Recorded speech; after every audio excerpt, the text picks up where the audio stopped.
Good afternoon. Welcome back to Cozy Up and Pay Attention, the Parent Edition. If you're looking at my face again on a Tuesday, it's generally 2 o'clock. I have another wonderful, actually, today is the very first time I am showcasing parents at the same time. I've got a wonderful Ilene and Aaron Philips that are going to be on here with me today. If you would please inhale, yes, exhale. We're going to do my introduction and I'll be back with my wonderful couple. Cozy Stone is a multi-talented comedian extraordinaire who has a real lust for life. She also combines humor and motivation, where she is known as a humorvational speaker. Her youthful ways and positive light make her a beacon for those of all ages. Cozy has lived a remarkable life that has paved the way for so many. She had the longest running open mic venue of 11 years at Tommy Rockers in Vegas, called Cozy's Comedy Corner, through which she introduced many up-and-coming comedians. Before going into comedy, she was one of the first female personal trainers and one of the top fitness trainers in the world.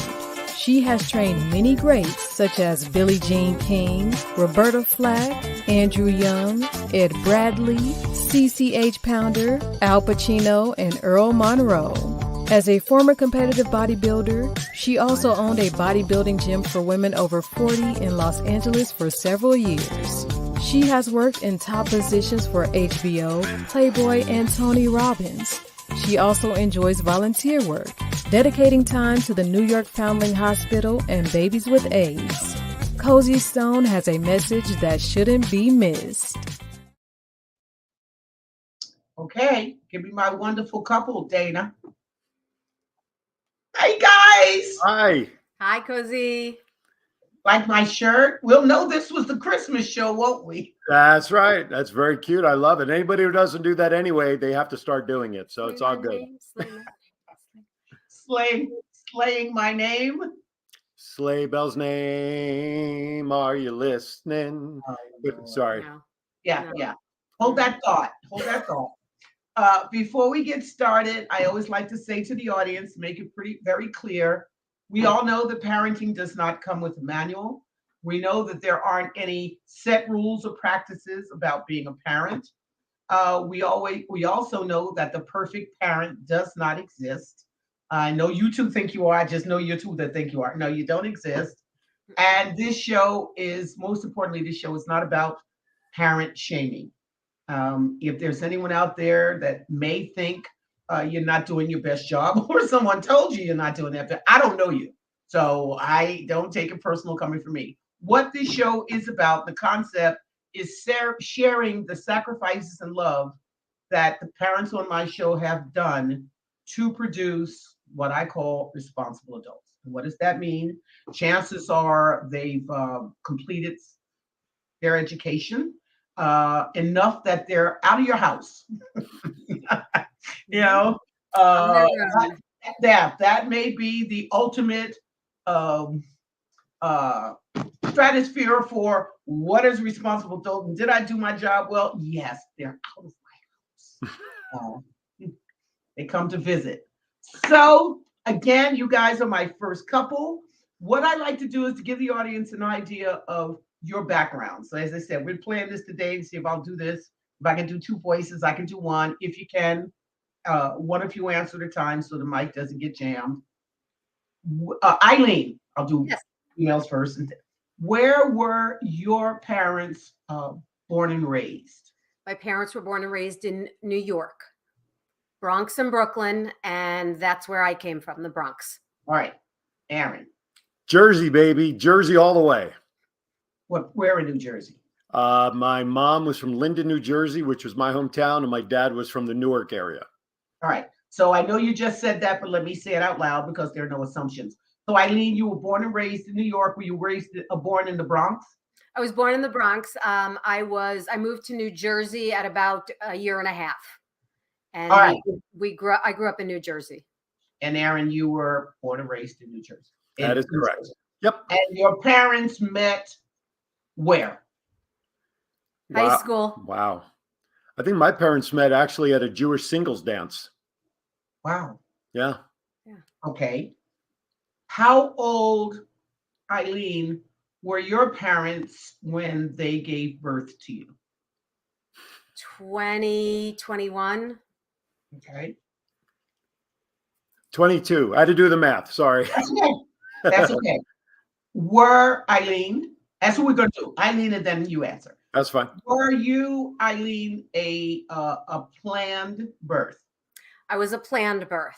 Okay. Not as soon as they had hoped, because I'm 18 months younger than my brother. Okay. I don't care about that. Aaron, Yes, I was. there is a method to my madness. And you'll see Okay. it in a minute. Okay. And Yeah. Aaron, Yes, I was planned. I'm the oldest of three. But yes, I was planned. okay. So now it's all about you two. That was to establish where your parents were from, the part of the world. A lot of times behaviors repeat behaviors. That was all that was about. So Mhm. we now know they're both East Coast people. They were married when they planned their families. So now about you. How old were you both?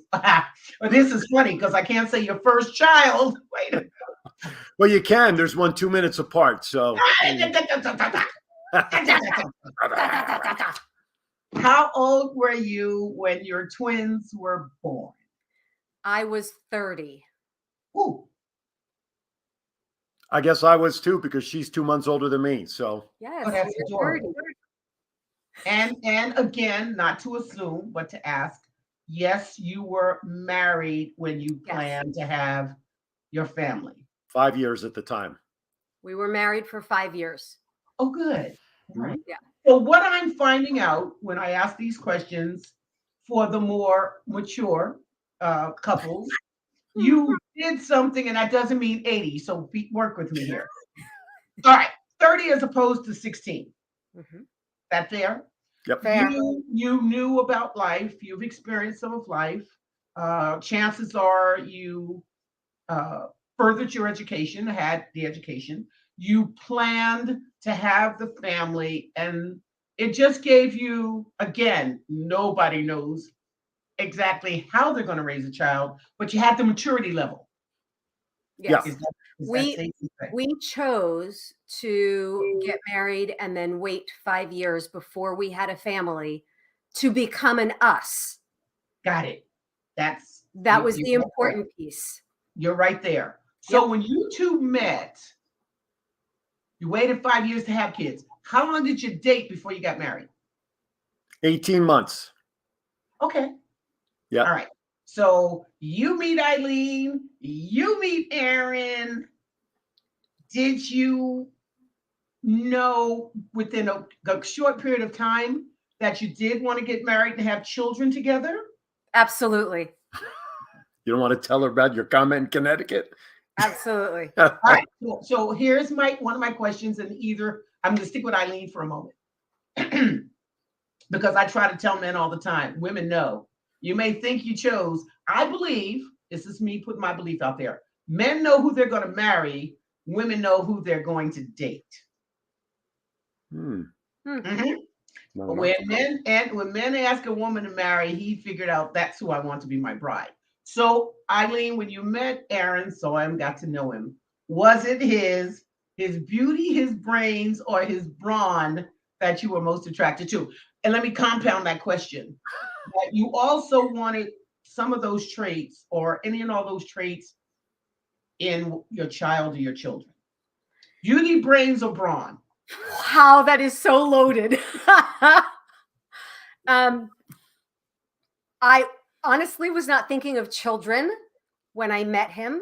Okay. So there was no thought of children in that aspect, except that I am 4'11" and a half, and he is 6'2".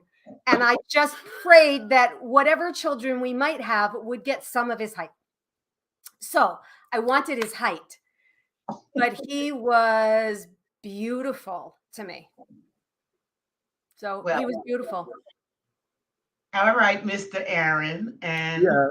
Beauty Brains of Brawn from, could be in the Brawn from 4 for 11. But you know, no. Tall men like short women.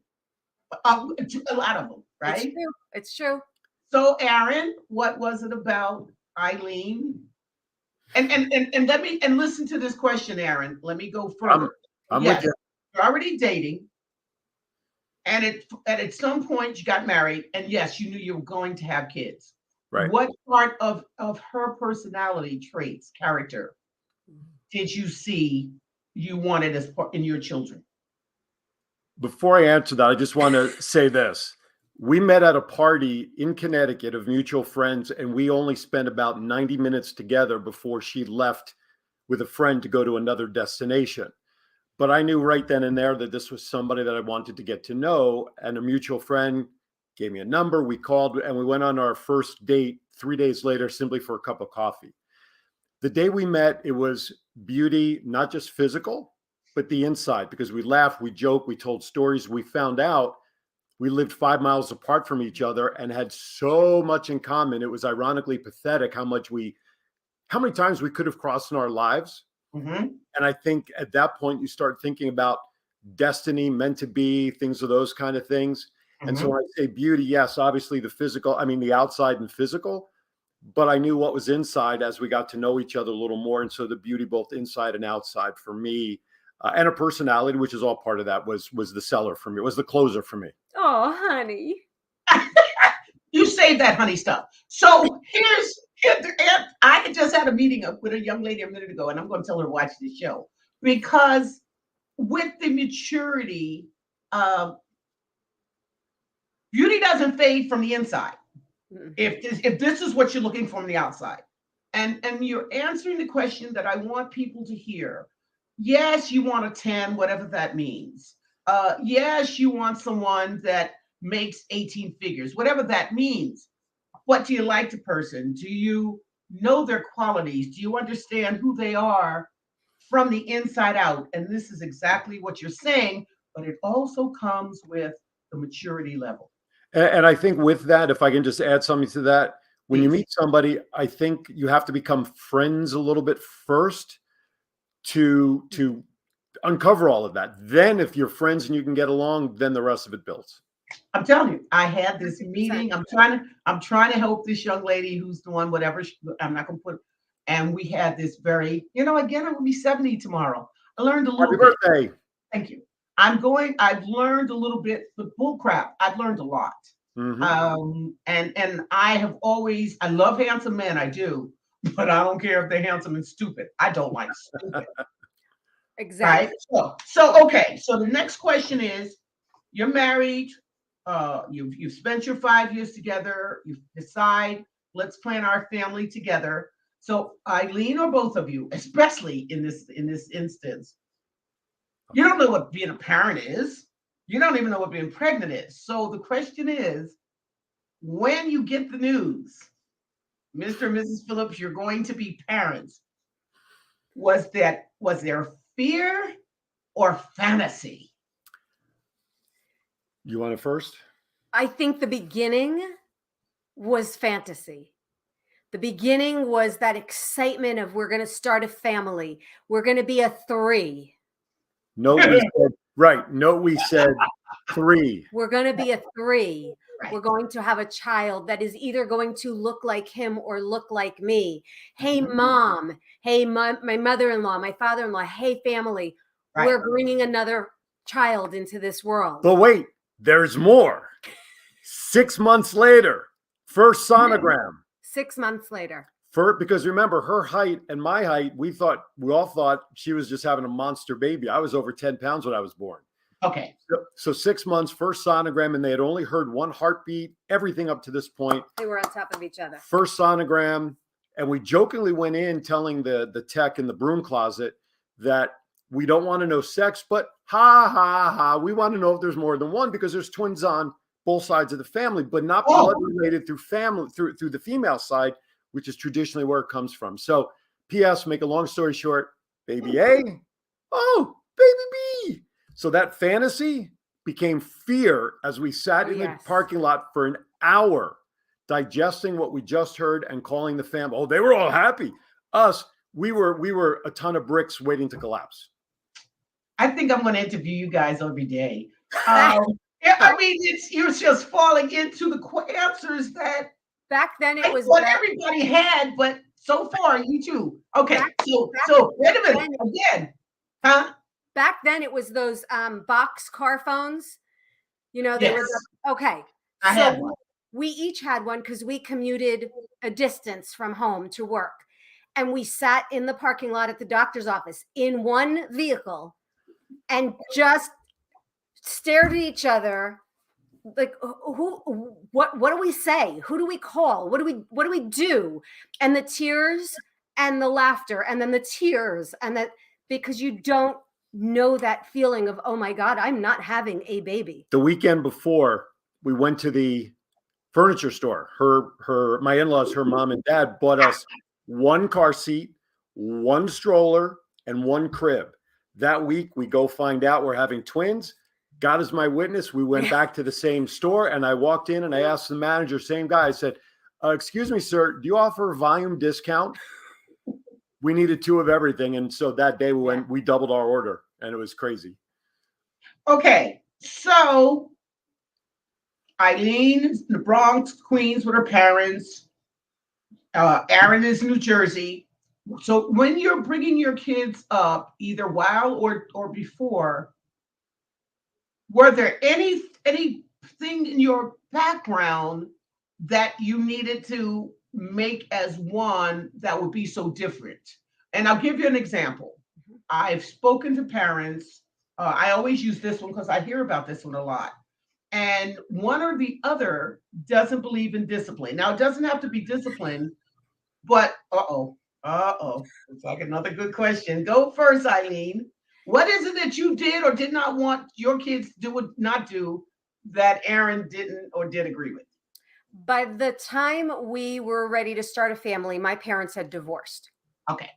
And so there was a lot that had gone on that I was learning about my parents, and I did not want to bring that into my home.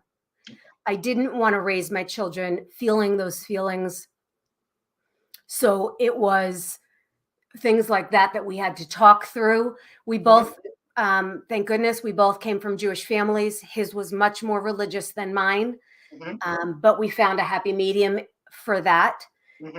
And it was the in the house, how you speak to each other and treat each other, that had to be really ironed out. And I'm going to say mostly from my side of the family. Okay. But you've actually discussed this. Especially the discipline part, because that's what you mentioned specifically. My side, my parents married until my mom passed away 22 years ago, but I also lived next door to my grandparents. Wow. So that added an extra layer of family level and everything else. So there was one thing that we had committed together, at least especially for me, because I grew up in a household of discipline where my mom said, wait till your father gets home. And then my dad, size 12, hard sole, bottom moccasin or the belt to discipline. I got the shoe one time across my backside. I said, never again. So for me, growing up, it was a matter of how I personally wanted to how I chose to discipline in a situation where it was me. I was determined that my discipline was not going to be physical. At the time, the Cosby Show was the hit show about parenthood. And I've said this, I want to be that Bill Cosby kind of father where you teach by laughter and morals and explaining than the physical. I disciplined both my children one time with a swat here and there, one time each. I was sick to my stomach that I broke my own promise, and that was it. That for me was big because I came out of a household where my dad was, he's got the shoe. And I'm like, no, thank you. Also, I felt it was important not to do that. Yeah, I'm telling you, you guys are just the ideal couple for my questions. And the reason, and I'm telling you, I'm really not sitting in my chair. My body is just hovering over right, because these are reality and these are adult questions. I consciously put these questions down again, knowing that it's real and people should, and I say that with quotes, it makes for I don't know about easier rearing of your kids, communication, that you're on the same page. So here's what are 3 things that you considered before giving birth? Either one of you can take that question. I considered shoving them back in. I mean, that's not I was scared to death. I joined a Mothers of Multiples before I had them because I didn't know what to do. Okay. The doctors say, don't prop a bottle, never use a towel, always hold them. How do you do that with multiples? I don't know how the mother of sextuplets does it when 2 was enough. So I don't know. I don't have an answer. Aaron, what was one for you? For me, it was, we expected, based on the last sonogram, a boy and a girl. Oh. And when obviously she gave birth to the girls, my big thing was, okay, I was mentally getting prepared for a boy and a girl. Now I have 2 girls. Mm-hmm. Now, I can tell you, and I say this with all due respect to my daughter who's here in our house in the other room listening, my daughters really are my best friends. And yeah, I'm the typical dad. Like, if you want to come date my girl, I got Mr. Smith and Wesson to talk to first. You know what I'm saying? Got it. How I was going to be as a dad, but not baby them, because the girls, they're my daughters, they're my friends. So for me, it was how I was getting into that mindset to be the dad that I knew I needed to be for them as a protector, mm-hmm. but the same token, not stifle them at the same time, because I have daughters now.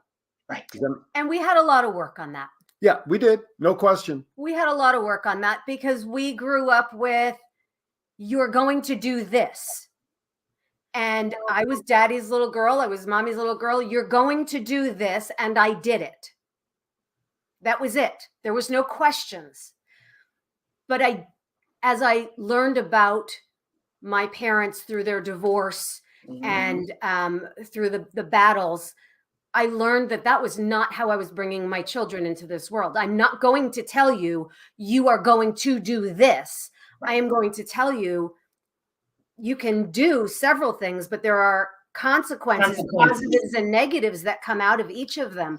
For example, one of our children went to college on a full ride scholarship. And partway through the first year, she wanted to leave. She hated the school. Mm-hmm. And he said, "You're not leaving." No. And I said, "Okay, find another program you like and let's look into it. Let's look. Go ahead and look at the financials." P.S. She graduated that 4-year college. It's all coming down to one word, and the world at large doesn't want to use this one word, and I use it and I'm good at it. It's called communication. Mm-hmm. So as you're saying, you did not want to be the parent. I had that parent. You're gonna. Let's talk about. And I've had parents on here right now. So that is the beauty of it's not a new parenting, but again, our parents give us choices, and as I said, so that's our mantra. Now that brings me to the very next question. In each of your homes, each of your homes, and again, given our generation, give me one word or a phrase that you heard growing up. I call it yakety yak, that you now use with your children. No, because the first, as you were asking that question, I had a phrase pop into my head, but we don't use it.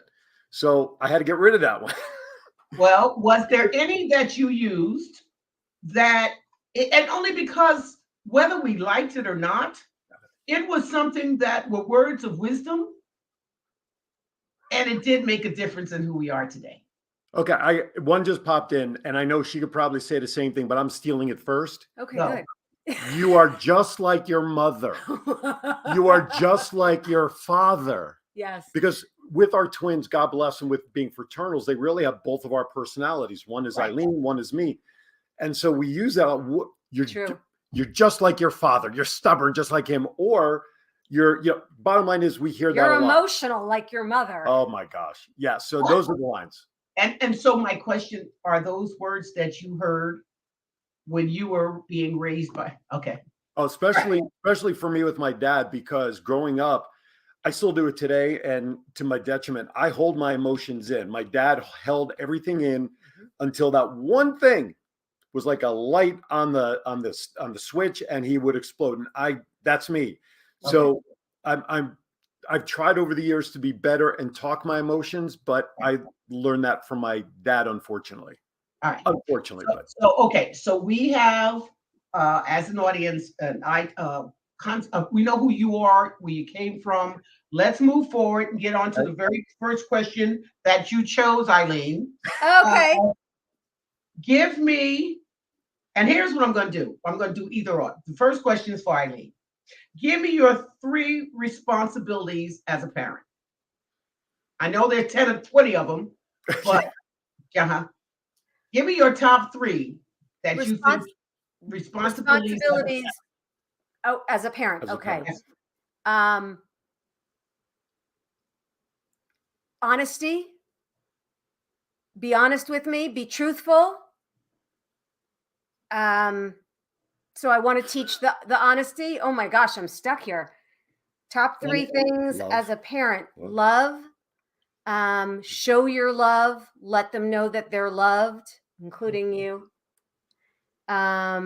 respect. And respect. Okay. So those are your top 3 things that you as a parent should give. Those are hard. I try. Okay. That's 4. I'm sorry. That's 4 because you whispered some in my ear. Can I just share one with mine? Sure, please. I told my daughters the following: you're not dating until you get married at 30. You're so silly. So, but respect is the other one that I want to throw in there. Growing up with my involvement in community service with Kiwanis International and all the events that we did, our daughters were very involved in all of the events that we did. So they also got to respect and understand that there are others needier that are not as fortunate as we are to have certain things. And so they understood that very early on. And so they treat others with respect because they will be the first ones to take their shirt off their back if somebody needed it. So respecting others for sure. I'll remember that. The next question. Now I know where to go. Now, and neither one of you can take this one. Again, you chose these questions. Does your child have more of your qualities or your partners? Stacy is me. I got Alyssa. Yep. True. It's so true, including looks, inside and outside. Okay. Stacy is me. She is the emotional me. She is the social butterfly. She is the happy, smiley, people person. Alyssa is stubborn and believes on the fact that duct tape fixes stupidity. Okay, so we'll just leave it at that. I hope that's not the one that's in the house right now. No. She giggled though. She giggled when I said that. Otherwise, when you get off, she's going to duct tape your mouth. Right. All right. The next question. And you know what? This is even cuter because you've got fraternal twins. So that question, you guys were ready. That's fine. Yep. Thank you for being prepared. Yep. All right. So the next question is, how did you prepare your child for life? You to figure out which one of you want to take that. Well, part of what we did was we were very much into community service. So teaching them to give to others unconditionally. We don't give to get. We give because it's coming from the heart. But also as they went into the real world, when they went off to college, trust your gut. Trust your gut and don't push that thought to the side because it's going to come back and bite you in the backside. We know our girls are our children. And even though they're going to be 30 in August, they will always be our children. Correct. So age is totally academic. Yes. But when it comes to them learning the stages and things that they need to do going out in life, and actually at a point in my head as you were talking, and I've totally lost it as I'm sitting here trying to vamp to get back there. We gave them the opportunity to go out and do what they needed to do and take the tools we gave them. You know, Stacy, our daughter that's here with us visiting, she's 2,500 miles away on the East Coast. We can only help her vocally, phone-wise, FaceTime and all of that. Of course, if God forbid we're needed, you know, we're jumping on a plane and getting out there. Our other daughter, Alyssa, who's working here in Vegas right now for one of the shows, she's here. She needs us. It's a 10-minute ride to get to do what we have to do. But having them know that we're always there making smart decisions. And when they have decisions to make, they're comfortable to know we're a sounding board. And at times our advice may be more harsh and trying to get across, you should do this, but it's coming across as advice. But ultimately, they're still going to make their own decisions. And the fact that they're as independent as they are, I think is as great an example of our success in bringing them up as parents, that they are so independent that I think that's the most proud. And they're both successful because of it. Yes. And I also, Ilene, when I asked earlier about things that your parents said, you just gave me what they will be saying to their children. Those were the words that I was trying to ask you about with your parents. You didn't really answer directly, but you did. And again, you didn't have to have your parents, but now they have yours. Follow your gut. Be honest. Know your right. And that's things when they have kids, they will say those very same things to their children. When Aaron and I started dating and got married, his grandparents and his great-grandmother and his grandfather on the other side were all still alive. Mine were not. But what we both felt with family is that you can always use another ear. And so we would ask advice. We would ask his parents. We would ask my mom and my stepdad. We would ask my father and whoever he was with. We would ask his grandparents. And then we would take all that information and make a decision. Well, listen, the only question that I didn't ask the two of you in your answering is, what kind of support system was in place? Well, and there you we have it. Around to answer, it helps. Let me put it you need that village. Yeah, yes, right. But the village needs to also understand that we take all of that information and we discuss it and make a decision that's best for us. Right. And so what I learned from my family through the divorce was that that is not who my family is. Mm-hmm. Because then we got, you're stupid, you shouldn't do that, you're too young to make a decision. Let me tell you, I'm going to tell you what to do. Once we got married, all of those, you're going to do it this way kind of thing goes out the window. Goes out the window. So even bringing up our children, I'm glad I said that. One of the things that was important for us when growing them up was, we have kids, they're good people, but we also wanted them to be a good person. And I remember one time a family member said to me that they're kids, they're just kids and all. I said, yeah, I know that, but we still want them to be good people out in the world so that they're not looked down upon. They have their own strength and foundation because they know in here with this, they're a good person. So we wanted to bring them up differently than just coddle them as kids. Yeah, 3, 4, 5 years old, of course, that's different. Right. But right. Teens and all that other stuff, you're going to learn the difference between right and wrong so that you become a good person in life, not just riding the coattails. And Cozy's premise, a responsible adult in society. Yep. There you go. Right. The next question is, I think you've already given me most of these answers. Things you taught your child, and we already hit respect, thankfulness, and honesty. So we're going to go to the next question. And you can, I would imagine maybe you both have a different answer, but here's the question. Share a panic moment, and how you overcame it. But I guess as parents, you probably had the same panic moment. What time is it now?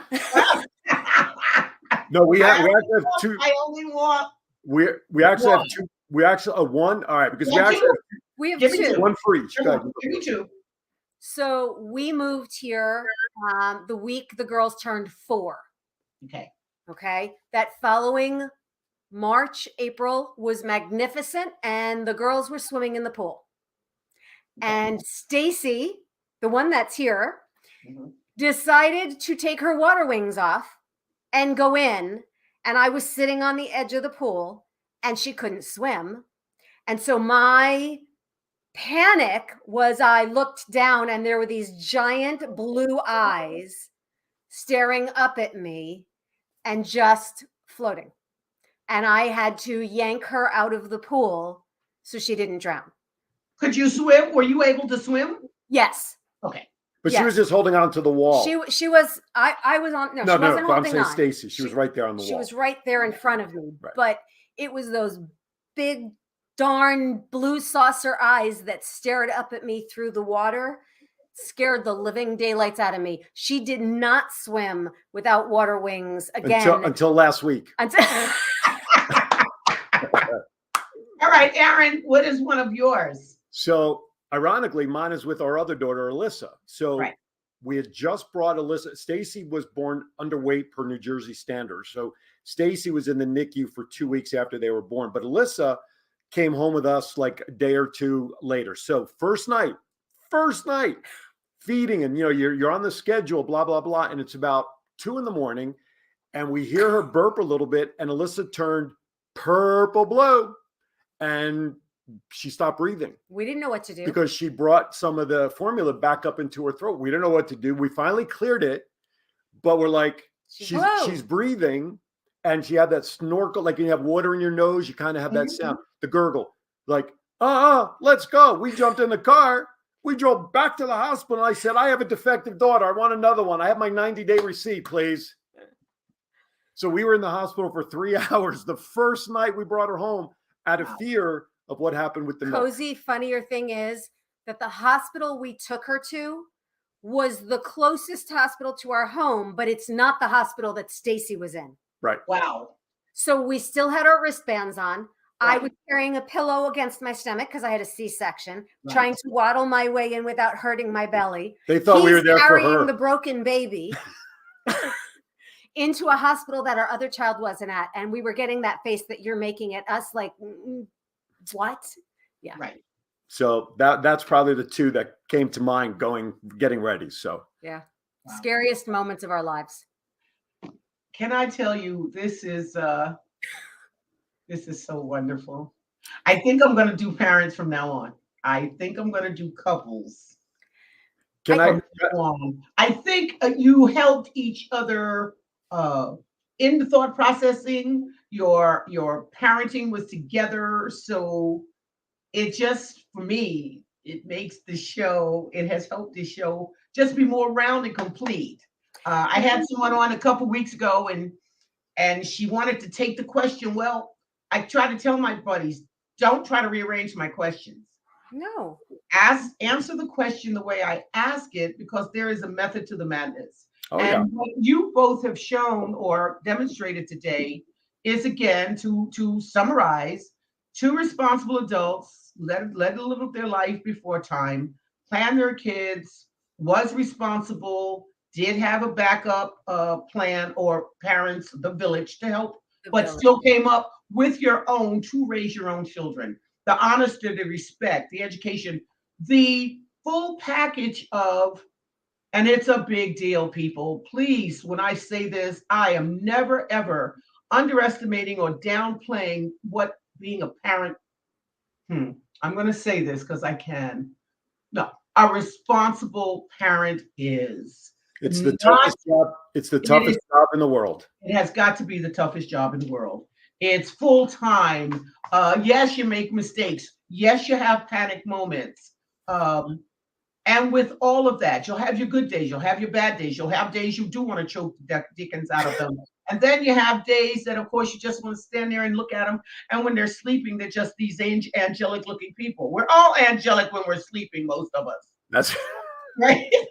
Cozy, I'm sorry, Phil, Aaron. One of the things that that we didn't touch on is that it's not just about parents raising the children.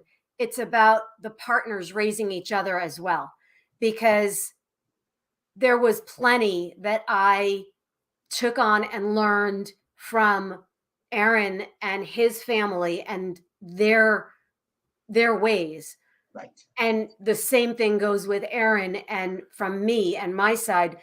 But we had to really become an us. And that's what isn't happening in society nowadays. People are getting pregnant, then deciding to get married because they're having a baby, but they really don't like each other. And that's not the way to raise a child. One other secret ingredient to all of this, Cozy. You talked about it earlier, but on January 8th, a mere 3 weeks from now, Ilene and I will be married 34 years. Right. And you can't, and we talked about single parent and everything for us, because of the way we grew up, even though her parents ended up divorced, on my side, we had 3 generations that we can rely on the success of when you're a family and you're together as a unit. And being together 34 years, our girls now know and have known for a long time, they're not doing the mom versus dad thing. Well, mom said, and then you go, ain't working. Nope. So that's let me interject. Sure. I had one of my parents on here, and there's several of them, and individual parts of their interview stick in my head. She and her husband got divorced, and they right now co-parent better than so far anyone else that's been on my show. Mm-hmm. They have a Sunday meeting every Sunday. Their kids do not get to go to this house, go to his house, come home. Dad said that doesn't work.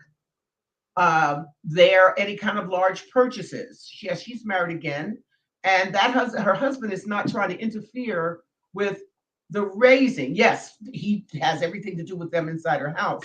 So I don't want to knock an entire generation of people, because again, that one word can make a difference in all of our lives, and it's called communication.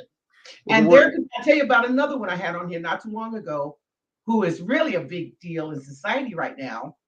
Got pregnant at 15, had her kid at 16, and they decided, because she said, even then, Cozy, I was a businesswoman. And they sat down and decided, you don't get good grades, I do. He watched the baby, she went to school, graduated high school, graduated college, and right now she's a big deal.